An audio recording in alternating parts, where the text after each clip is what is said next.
नमस्कार दोस्तों, आज हम इस वीडियो को लेकर के आए हैं जिस वीडियो का बहुत लोगों को बहुत दिनों से था इंतजार। बहुत लोग का प्रश्न था कि सर ये बताइए कि अगर बहन बेटी बुआ की अगर मृत्यु हो जाती है तो क्या उसके बच्चे हमारे संपत्ति पर हकदार हो सकते हैं, दावेदार हो सकते हैं, आपत्ति कर सकते हैं या नहीं कर सकते हैं? ये था प्रश्न। तो प्रश्न आपको क्लियर करेंगे इस वीडियो के माध्यम से। और नागेंद्र प्रसाद जी, आपका भी कमेंट था, जहां से है वहां से देख लीजिएगा इस वीडियो को और क्लियर हो जाइएगा कि बहन बेटी के मृत्यु के बाद भांजा या उसको कह सकते हैं कि किसी का नाती आपके संपत्ति पर दावा कर सकता है या नहीं कर सकता है, और किस कानून के तहत कर सकता है, इसको भी मैं इस वीडियो में बताऊंगा पूरा क्लियर के साथ। कोई आपको दिक्कत नहीं होगा इस वीडियो के देखने से, और आप क्लियर हो जाइएगा कि दावा कर सकता है या नहीं, 100% होगा या नहीं, और कैसे होगा, सुप्रीम कोर्ट ने क्या आदेश लगाया था। तो सारी आदेश को इस वीडियो के माध्यम से हम लोग जानेंगे। वीडियो को पूरा देखिएगा, एस्केप मत कीजिएगा, क्योंकि ये सारे सवाल इंपॉर्टेंट है और इंपॉर्टेंट सवाल छोड़िएगा तो आपका ही लॉस होगा, घाटा होगा। क्योंकि अगर जान लीजिएगा तो उसके मुताबिक चलिएगा, अगर नहीं जानते हैं तो आंध मूंदे जैसे मछली पकड़ना होता है वैसे हवा में मछली पकड़िएगा। हालांकि हवा में मछली नहीं पकड़ा जाता है, जैसे पानी में अंधे टाइप के टोइएगा, मिलेगा नहीं। ठीक है, तो चलिए वीडियो को स्टार्ट करने से पहले आप लोगों से रिक्वेस्ट है कि चैनल को सब्सक्राइब कर लीजिए, क्योंकि ऐसे ही सवालों का जवाब देने के लिए मैं वीडियो बनाता हूं और आप लोगों का हेल्प करता हूं। तो सबसे पहले उन सवालों का जवाब मैं न दे करके आपको थोड़ा सा पहले ले चलते हैं कुछ पल के लिए, जो सुप्रीम कोर्ट का आदेश था। तो आदेश क्या था? कि आदेश था कि जब एक पुत्र का जन्म सिद्ध अधिकार हो जाता है अपने पिता के संपत्ति पर, अपने दादा के संपत्ति पर, अपने परदादा के संपत्ति पर, तो क्या बेटी का हक होगा या नहीं होगा?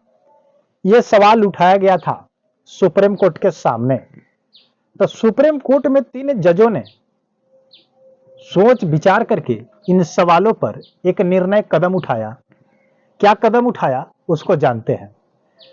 जजों ने बताया कि जब एक पुत्र, एक जैसे पुत्र, जैसे पोता जिसको हम लोग कहते हैं, कि एक पोता उसके पिता के अगर मृत्यु हो जाते हैं तो पोता को डायरेक्ट दादा के संपत्ति में हक हो जाता है। नहीं समझ रहे हैं? थोड़ा सा यहाँ पर ग्राफ देखिएगा। मान लीजिए कि यहाँ दादाजी हैं, उनके एक लड़का है, मान लीजिए कि कोई है, मान लीजिए कि राम, और राम का लड़का मान लीजिए कि श्याम, ये पोता बन गए इनके। तो मान लीजिए कि अगर राम की मृत्यु हो जाती है तो श्याम का हक बन जाता है दादाजी में। क्यों? क्योंकि दादाजी का लड़का राम और राम का लड़का श्याम, तो पिताजी अगर नहीं है तो पोताजी का दादाजी में हक बनता है, क्योंकि कहते हैं कि पैतृक संपत्ति है, मैं उनके वंशज हूं।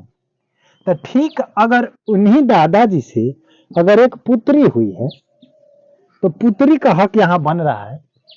पुत्री का हक अगर बन रहा है तो ठीक पुत्री का अगर कोई पुत्र है तो उसका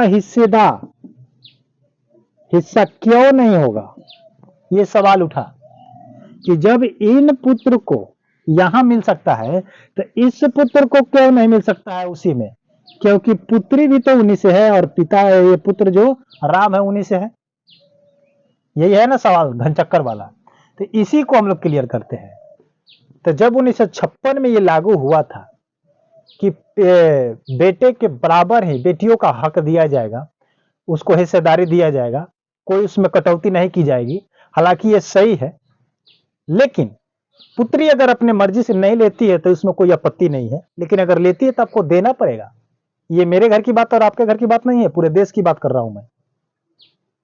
तो ठीक उसी प्रकार उन जजों ने निर्णय लिया उसी वक्त कि जब इनका हो सकता है तो इनका क्यों नहीं हो सकता है, यानी कि नाती का क्यों नहीं हो सकता है नाना के संपत्ति में। समझ रहे हैं? जब वो पोता का हक होगा दादा में, तो नाती का हक क्यों नहीं होगा नाना में? तो उन्होंने साफ साफ वहीं पर कर दिया कि जो नियम बेटी पर लगेगा, बेटा पर लगेगा और उनका पुत्र पर लगेगा, वही नियम उनके पुत्री पर लगेगा और उनके पुत्र पर लगेगा, यानी कि उनके नाती पर। तो कोई भी नाती, कोई भी भांजा, भगिना, मान लीजिए कि हमारा भगिना हमारे पिताजी का नाती हुआ, तो जैसे हमारा हक बनता है उनके प्रॉपर्टी पर, और मेरे न रहने के बाद मेरे बेटे का हक बन जाता है सीधे उनके, वो कहेंगे ना कि दादाजी का है, ठीक उसी प्रकार से नाती का हक बनेगा नाना जी के हक पर, नाना जी के प्रॉपर्टी पर, नाना जी के संपत्ति पर। अगर नाती चाहे, भांजा चाहे, तो अपने नाना के संपत्ति में हक ले सकता है, उसके लिए कोई रुकावट नहीं है, कोई कानून नहीं है, वहां पर कोई प्रतिबंध नहीं है, और आपको हर हाल में देना होगा। अगर नहीं देते हैं तो कानून दिलाएगी उसको। अगर आपत्ति अगर दर्ज करा दे कि हमें प्रॉपर्टी में हिस्सा चाहिए और वहां की संपत्ति जो भी है वो हम लेंगे, जितना हिस्सा मेरे बनता है उतना चाहिए, तो आपको आराम से दे देना होगा, कोई झमेला नहीं करना होगा आपको। क्यों? क्योंकि सुप्रीम कोर्ट का आदेश है। समझ रहे? तो ये था आपका प्रश्न, और प्रश्न 100% क्लियर हो गया कि आपको देना ही होगा। अगर लेता है तो, नहीं लेता है उसके लिए बहुत अच्छा है, धन्यवाद है, लेकिन अगर लेता है तो उसके लिए मैं क्षमा हूं, सॉरी हूं। आपको देना पड़ेगा, मुझे भी देना पड़ेगा, मेरा भी भगिना है, मुझे देना पड़ेगा, और मेरा भी बेटा किसी का भगिना है तो वहां से भी ले सकता है। तो ये पूरे देश की बात है। अगर ये सिलसिला अगर नहीं चले, नहीं उठे, तो ही अच्छा है, क्योंकि हर घर में नाती है, हर घर में भांजा है, हर घर में नाना है, तो सब जगह क्या हो जाएगा? झंझट का जड़ हो जाएगा। इसलिए आपके प्रश्नों का जवाब मैंने इस डायग्राम से, इस ग्राफ से समझाया, यानी कि क्लियर हो गया कि नाती भी हक, नाती भी हिस्सा लेगा किसमें? नाना के प्रॉपर्टी में। कब? उसकी अगर मां मर जाती है, डेथ कर जाती है, यानी कि बेटी की मृत्यु हो गई, तो उनके पुत्र का भी हिस्सा बनेगा नाना जी में। समझ रहे हैं? जैसे यहां पर पुत्र का मृत्यु होने के बाद, देहांत होने के बाद उनके पोता का हक बन रहा है डायरेक्ट, उसी प्रकार से नाती का भी हक बनेगा। समझ गए? नागेंद्र प्रसाद जी, रिक्वेस्ट है, कहां से आप वीडियो देखते हैं थोड़ा सा कमेंट कीजिएगा, सब्सक्राइब नहीं किए होंगे तो कर लीजिएगा। तो आप लोगों को क्लियर हो गया होगा कि नाती आपका प्रॉपर्टी में हिस्सेदार है, और 100% दावा कर सकता है अगर चाहे तो अगर आपको देना है या नहीं देना है, उसको लेना है नहीं लेना है, ये उसके ऊपर निर्भर करता है। अगर वो आपत्ति करता है, आप नहीं देते हैं, तो विवाद खड़ा होगा, मुकदमा चलेगा, केस चलेगा। अगर दे देते हैं तो कोई दिक्कत ही नहीं है। लेकिन मैं रिक्वेस्ट करूंगा इस वीडियो के माध्यम से कि कोई भी नाती, कोई भी भगना अपने नाना और मामा के तरफ, उनके प्रॉपर्टी की तरफ आंख उठाकर ना ही देखे तो अच्छा है, क्योंकि आपके भी पिताजी प्रॉपर्टी बनाए हुए हैं, तो आपके पिताजी का भी कोई नाती होगा तो वहां हिस्सेदार हो जाएगा। तो एक जगह लीजिएगा और एक जगह दीजिएगा। इससे अच्छा है कि जितना आपके हक में वहां पिताजी बनाए हुए हैं प्रॉपर्टी, उसको रखिए, उसको बरकरार रखिए, सही ढंग से रखिए, और ना अपने नाना जी को सही शांति जीने दीजिए। तो आप लोगों का सवाल का प्रश्न मिल गया होगा इस वीडियो के माध्यम से।